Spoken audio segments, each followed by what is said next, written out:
Vous avez besoin de monter un site WordPress ou vous avez déjà un site et vous souhaitez améliorer les temps de chargement. Dans cette petite vidéo, je vais vous montrer comment on configure Webinoly, un stack LEMP qui permet d'avoir des performances franchement époustouflantes pour un site WordPress ou pour n'importe quel site, mais c'est quand même bien optimisé pour WordPress. On y va.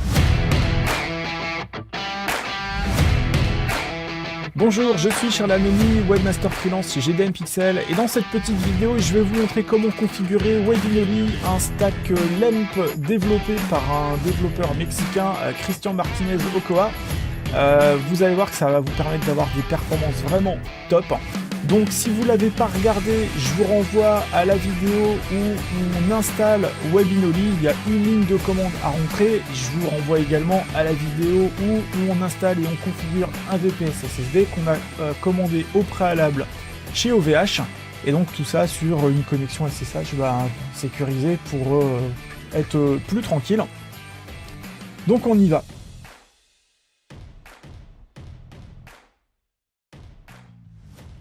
Donc dans un premier temps, on se connecte à notre serveur. Alors Webinoly, en fait, va vous permettre, a déjà installé Nginx, MariaDB, tout ce qu'il faut pour avoir un site super rapide. Donc il y a toute une série de scripts en fait qui vont faire le boulot d'administration système qui est pas toujours ultra sexy, faut avouer.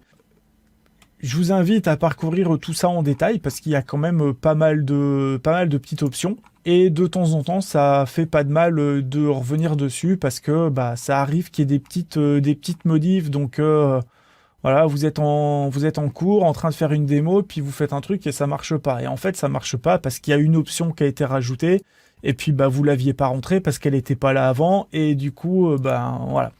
Donc un petit coup d'œil à la doc de temps en temps pour voir s'il n'y a pas eu des modifs. Mais grosso modo, vous allez voir que c'est super simple.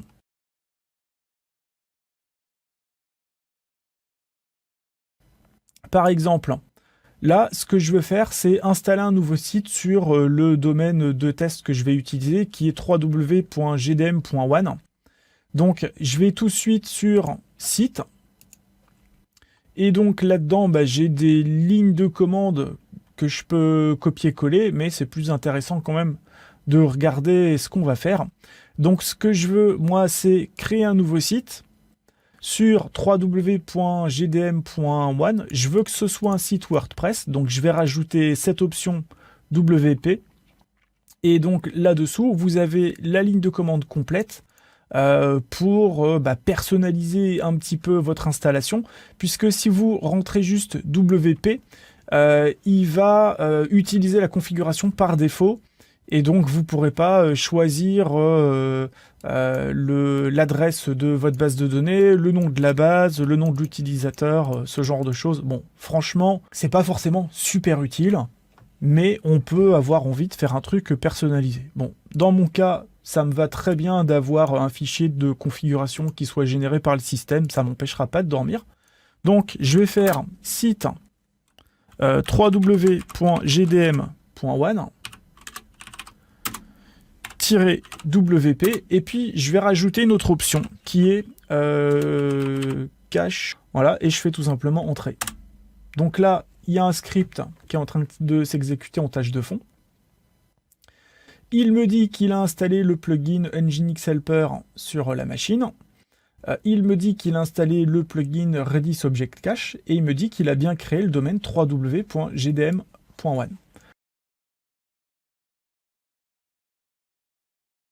Donc si je me rends à cette adresse-là, en fait, je vais voir que j'ai bien mon site qui est créé. Mais vous voyez, quand j'essaye d'accéder au site, la première chose qui va être lancée, c'est la procédure d'installation. Or, ce fichier, pour l'instant, il est sécurisé par une authentification de type, l'équivalent d'HTPassword sur Apache. Et donc, pour me connecter, d'abord, il faudrait que j'ajoute un utilisateur avec un login mot de passe. Donc là, si je mets annuler, voilà, je me prends une erreur de type 401 et je ne peux pas me connecter. Donc pour ajouter cet utilisateur, je vais faire http-add Et la syntaxe, c'est égal. Et puis, je vais mettre le nom d'utilisateur et le mot de passe. Donc, en utilisateur, je vais mettre par exemple GDM et le mot de passe one. Bon, c'est nul hein, comme login mot de passe, hein, faut pas faire ça. Faire des trucs un petit peu plus longs. Voilà, donc là il me dit qu'il a bien créé l'utilisateur GDM. Donc si j'essaye de me rendre à nouveau sur gdm.one, je vais mettre utilisateur GDM et mot de passe one. Et quand je clique sur OK, j'arrive bien sur l'écran d'installation de WordPress.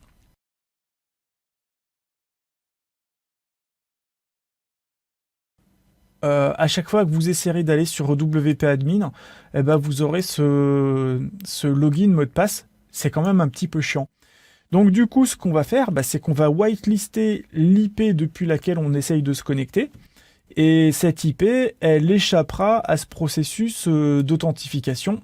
Donc pour ça, je vais taper, je sais plus ce que c'est http auth whitelist égale quelque chose, si je dis pas de bêtises. C'est ça. Donc, je vais mettre http auth espace-whitelist égale et je vais mettre mon adresse IP. Et comme je la connais pas, je vais la chercher sur Google. Je tape ma IP et il me dit que c'est ce qui est là. Et voilà, je la colle ici. Et du coup, l'adresse IP de mon domicile, maintenant, elle est ajoutée à la liste blanche. Donc, quand j'essaierai d'aller sur WP Admin, je me prendrai plus la petite pop-up quittez-toi, login, mot de passe, etc. Ça va me faire gagner un petit peu de temps. Voilà. Du coup, je peux installer mon WordPress. Mais le truc, c'est que si je l'installe tout de suite, comme ça, je vais être en HTTP. Et je veux l'installer en HTTPS. Du coup, ce que je vais faire, c'est que je vais d'abord lancer le script pour avoir Let's Encrypt et je serai en HTTPS. Alors, pour installer Let's Encrypt, vous allez voir que c'est pas compliqué. Il y a Certbot qui est déjà installé sur le serveur. Donc Certbot, c'est un petit robot qui est en charge de lancer les renouvellements de certificats SSL quand il y a besoin de le faire. Et donc, pour que mon site passe en HTTPS, je fais simplement site www.gdm.one-ssl on. Donc là, il y a un script qui est lancé. Il me demande mon adresse email, donc je la rentre. J'appuie sur Entrée. Et puis là, il va lancer un challenge pour s'assurer que j'ai bien le contrôle du domaine. Et quand il a fini sa petite vérification, il nettoie le challenge et il me dit que mon certificat est bien installé. Et du coup, si je me rends sur mon écran d'install, je rafraîchis et je suis bien en HTTPS. Et voilà. Et du coup, j'ai plus qu'à installer. Donc bon, voilà, c'est simplissime. Hein. Français. Continuer. Donc titre du site, test démo, hein, peu importe. Identifiant, je choisis mon identifiant. Le mot de passe, ce truc-là. Votre adresse de messagerie. Demandez au moteur de recherche de ne pas indexer ce site. Installer WordPress. Hop. Et voilà. Et ça a installé mon WordPress. Et j'ai plus qu'à me connecter. Donc mes identifiants, mon mot de passe. Et je me connecte au back-office. Et maintenant, il me reste un tout petit truc à faire. Configurer 2 extensions pour améliorer un petit peu les performances.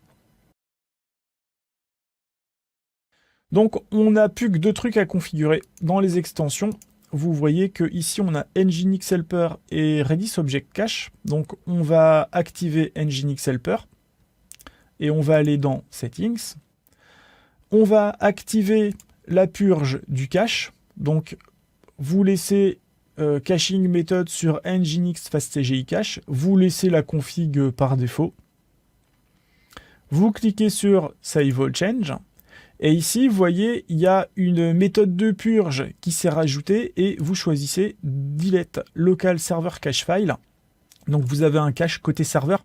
Donc, vous oubliez le plugin de cache qui vous coûte je ne sais pas combien tous les ans. Vous n'en avez plus besoin. Voilà, donc vous cochez bien Delete Local Server Cache File et vous cliquez sur Save All Change et il ne nous reste plus qu'un plugin à mettre en place, c'est Redis Object Cache. Donc là, pareil, activé, Settings et vous cliquez sur le bouton Enable Object Cache. Et c'est tout. Et voilà, et donc on peut aller sur le site vite fait. Et pour le sport, on va se faire un test de temps de chargement, mais je vous préviens, ça va être n'importe quoi, hein. Voilà, donc on va aller sur Pingdom Tools. Alors si la propagation DNS est bien passée, évidemment, donc je suis en France, donc je vais faire ça depuis Francfort.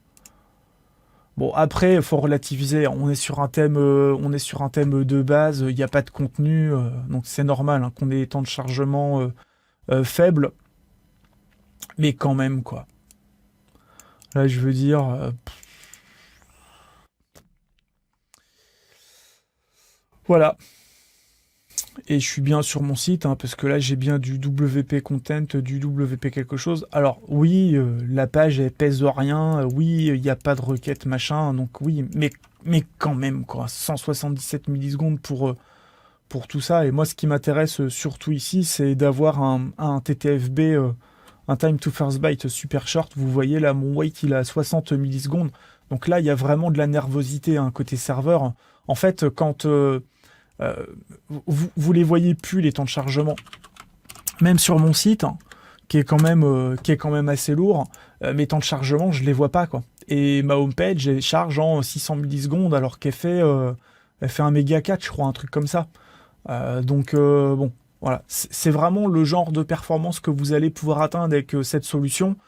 Quand vous avez fini votre site, pourvu que vous l'ayez monté en faisant quand même un petit peu attention, hein, d'avoir des temps de chargement corrects. Si vous êtes au-dessus d'une seconde, il y a un problème. Voilà. Et ben c'est tout.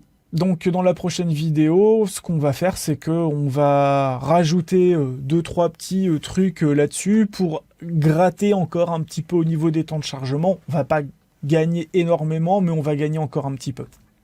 Voilà, donc comme d'habitude, si vous avez des questions, vous laissez ça dans les commentaires. Je vous répondrai dès que j'aurai un petit peu de temps. Et je vous retrouve très bientôt. Ciao, ciao.